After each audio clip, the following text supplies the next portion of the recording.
गणेश कराडे. नमस्कार, माझे नाव नमस्कार, माझे नाव कौस्तुभमुळे मी विद्यालय इंग्लिश स्कूल अदगाव या शाळेत इयत्ता 10वी शिकतो. माझ्या गटाचे नाव APJ अब्दुल कलाम ग्रुप आहे. मी व माझ्या मित्रांनी समुद्राच्या खाऱ्या पाण्यापासून वीज निर्मिती करण्यासाठी एक उपाय सुचवला आहे.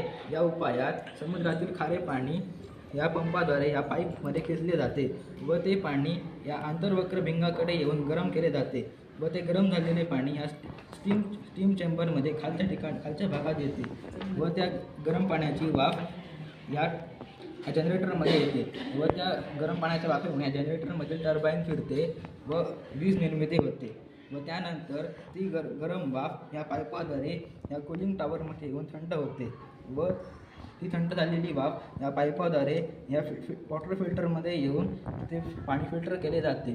त्यानंतर ते पाणी आपण पिण्यासाठी किंवा अन्य कामासाठी वापरू शकतो. या उपायाद्वारे आपण पाण्याचे समुद्राच्या खाऱ्या पाण्यापासून 2 उपयोग करू शकतो. प्रथम म्हणजे आपण त्या पाण्यापासून वीज निर्मिती करू शकतो व त्यानंतर त्या वीज निर्मिती केल्यानंतर त्या पाण्यापासून आपण ते पाणी फिल्टर करून पिण्यासाठी पण वापरू शकतो. धन्यवाद.